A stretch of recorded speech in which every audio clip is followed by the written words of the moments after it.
Hello friends, welcome back to my channel. कैसे हैं आप सब? होप आप सभी लोग बहुत अच्छे होंगे। तो फ्रेंड्स, आपको पता है रक्षाबंधन आ गया है ना, सावन चल रहा है और रक्षाबंधन भी आ गया। और रक्षाबंधन जो होता है हिंदू धर्म का बहुत ही बड़ा त्योहार माना जाता है, बहुत ही पवित्र और बहुत ही बड़ा त्योहार माना जाता है। ये एक ऐसा त्योहार होता है जो कि भाई बहन की रिश्ते को बनाए रखता है, उनको जोड़े रखता है और उसको मजबूत बनाता है ना। तो रक्षाबंधन बहुत बड़ा त्योहार होता है। मुझे तो रक्षाबंधन बहुत अच्छा लगता है क्योंकि दूर दूर से बहनें आती हैं अपने भाई को राखी बांधने के लिए, है ना। और भाई लोग भी जाते हैं दूर दूर अपनी बहनों से राखी बंधवाने के लिए। सभी लोग लड़की अपने मायके जाती है तो फिर और सारी शॉपिंग भी होने लगती है, सबकी तैयारियां शुरू हो जाती हैं रक्षाबंधन के लिए, है ना। तो आज की इस वीडियो में मैं आपको बताने वाली हूँ कि रक्षाबंधन कब है। रक्षाबंधन जो होता है वो सावन के महीने की पूर्णिमा को मनाया जाता है। श्रावण मास की पूर्णिमा को रक्षाबंधन मनाया जाता है। और इसकी जो थाली है, पूजा में हमें क्या क्या रखना चाहिए, वो आज की इस वीडियो में हम आपको बताएंगे। तो वीडियो पर बने रहिए, वीडियो को फुल वॉच करिए। और वीडियो अच्छा लगे तो प्लीज वीडियो को लाइक करना, जरूर करना लाइक। और चैनल पर नए हैं तो प्लीज चैनल को सब्सक्राइब भी करना। तो चलिए अब हम आपको बताते हैं कि रक्षाबंधन की थाली हम किस तरह से सजाएं जो कि हमारे भाई लोग देखें तो खुश हो जाएं। और ये शुभ भी होती है। अच्छे से अगर हम थाली सजाएंगे तो हर काम अच्छा होगा ना। तो चलिए रक्षाबंधन की थाली सजाना शुरू करते हैं।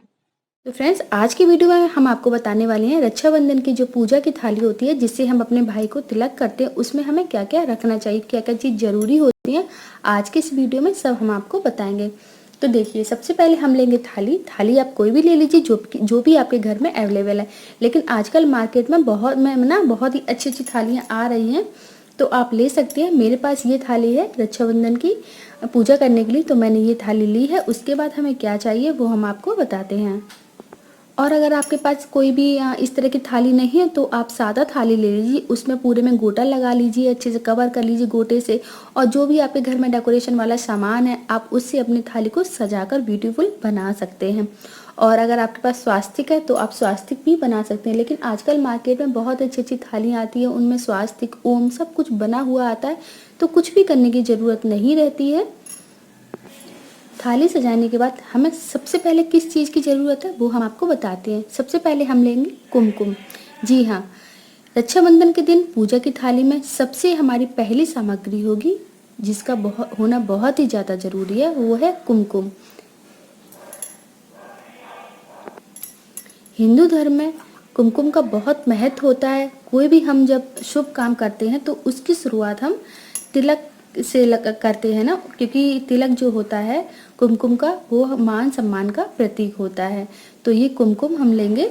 और भाई बहन जो होती है वो कुमकुम का तिलक लगाकर भाई के प्रति सम्मान प्रकट करती है, तो हम ले लेंगे ये कुमकुम।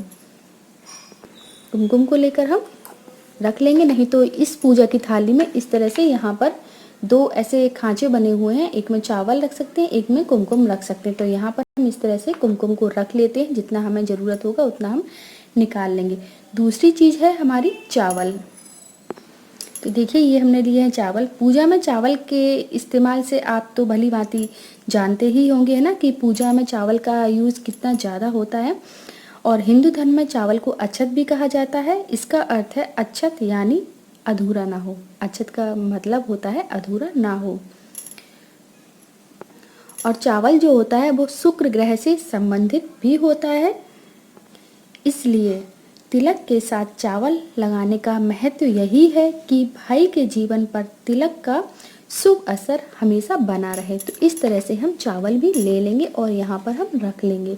एक साइड हम कुमकुम रखेंगे, एक साइड हम चावल को रख लेंगे। इस तरह से देखिए, यहाँ पर हमने इसको बंद कर देंगे। चावल भी हमने यहाँ पे रख दिया है। और अब हम लेंगे नारियल। आजकल रक्षाबंधन के दिन कई लोग नारियल का इस्तेमाल नहीं करते हैं। जी हाँ, हमारे यहाँ भी नारियल का इस्तेमाल नहीं होता है, इसलिए मैंने आपको नहीं दिखाया। लेकिन बहुत से लोगों के घर में नारियल का यूज़ होता है ना। तो आप नारियल ले सकते हैं। लेकिन इसका महत्व है, परंपरा यही है कि बहन अपने भाई को तिलक लगाने के बाद उसके हाथ में नारियल को कुमकुम और अक्षत लगाने के बाद अपने भाई के सीधे हाथ में हम नारियल को रख देते हैं। उसके बाद हम आगे की पूजा शुरू करते हैं जाता है। और श्री यानी देवी लक्ष्मी का फल, यह सुख समृद्धि का प्रतीक होता है, इसलिए आप नारियल ले लीजिए और नारियल को अपनी थाली में रख लीजिए। अब हम लेंगे रक्षा सूत्र। जी हाँ, जिसको हम राखी कहते हैं। यह भाई बहन के प्यार की डोर होती है जो एक दूसरे को जोड़े रखती है। तो यहाँ हम लेंगे रक्षा सूत्र राखी, इसको भी हम रख लेंगे। कहा जाता है कि रक्षा सूत्र बांधने से त्रिदोष शांत होते हैं। त्रिदोष पता है आपको? त्रिदोष यानी वात, पित्त और कफ। हमारे शरीर में होने वाली सभी बीमारी इन तीनों दोषों से संबंधित होती है। रक्षा सूत्र कलाई पर बांधने से तीनों का संतुलन बना रहता है। और सभी लोग कहते हैं ना कि राखी में बहुत ताकत होती है, भाई को सब मुसीबतों से बचाती है। तो ये बिल्कुल सही है, राखी में बहुत ताकत होती है। और फिर बहन राखी बांधकर अपने भाई की लंबी आयु की कामना करती है। भाई को ये रक्षा सूत्र इस बात का एहसास भी कराता है उसे अपनी बहन की हमेशा रक्षा करनी है, हमेशा उसका साथ देना है, हमेशा उसकी रक्षा करनी है। इसलिए ये राखी भाई की कलाई पर बांधी जाती है और इस त्यौहार को मनाया जाता है। इसको भी हम रख लेंगे। अब हम लेंगे मिठाई। जी हाँ, मिठाई। राखी बांधने के बाद बहनें भाई को कुछ मिठाई खिलाती हैं और जो भी बहनें मिठाई लेकर आती हैं अपने मायके से तो वो भी खिला सकती हैं। इस रस्म को करने के पीछे एक मान्यता है जिसके अनुसार भाई का मुंह मीठा करने से बहन और भाई के रिश्ते में हमेशा मिठास बनी रहती है। मिठाई खिलाते समय यह कामना करती है कि दोनों जो रिश्ते हैं उनमें कड़वाहट कभी ना आए और भाई बहन का जो रिश्ता होता है उसमें कड़वाहट ना आने के लिए उन्हें मिठाई खिलाई जाती है। तो मिठाई को भी हम रख लेते हैं अपनी प्लेट में। अब हम लेंगे दीपक। जी हाँ, दीपक तो सभी लोग जानते ही होंगे ना। पूजा पाठ में डेली सुबह शाम हम अपने घर के मंदिर में दीपक जलाते हैं, है ना।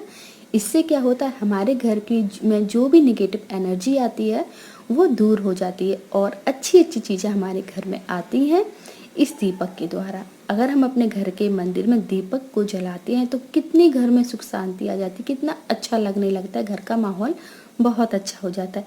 तो अब हम लेंगे दीपक।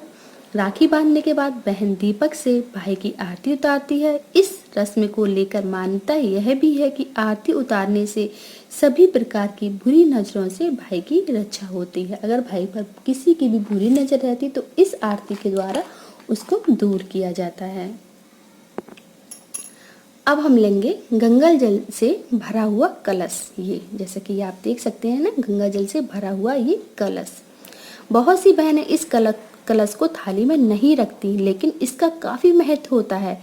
यह कलश पारंपरिक रिवाज के अनुसार तांबे का ही होना चाहिए और ये पीतल का है। जैसा कि आप सभी को पता है, पीतल भी बहुत ही शुभ माना जाता है ना। तो चलिए पहले हम इसको रख लेते हैं, फिर बातें करते हैं।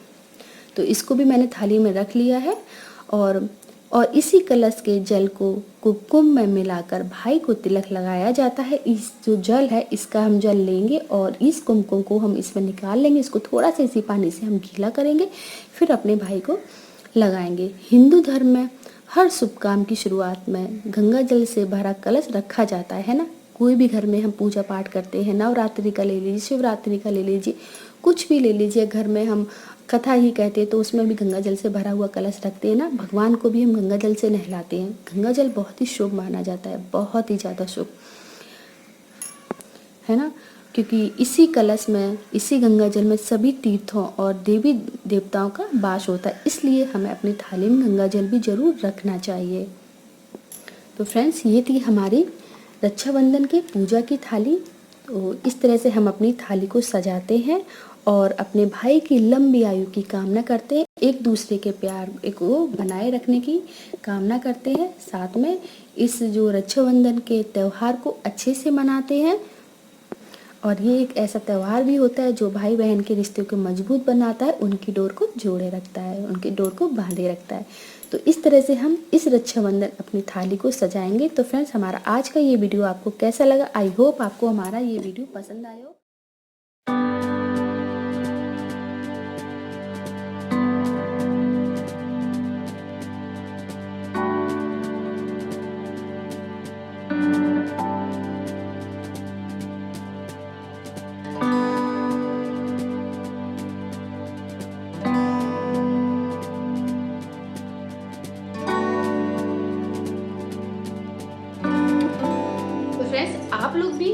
रक्षाबंधन अपने पूजा की थाली को इस तरह से सजाइए और अपने भाई बहन के प्यार को, भाई बहन की जो रिश्तों की डोर है उसको मजबूत करिए। तो कैसा लगा आपको हमारा ये वीडियो? आपको अगर आपको कुछ भी पूछना है तो आप मुझे कमेंट करके पूछ सकते हैं, नहीं तो आप मुझे इंस्टाग्राम पर फॉलो कर सकते हैं, लिंक मैंने डिस्क्रिप्शन में दे दिया है। तो जल्दी मिलते हैं आपसे नए वीडियो के साथ, तब तक के लिए बाय।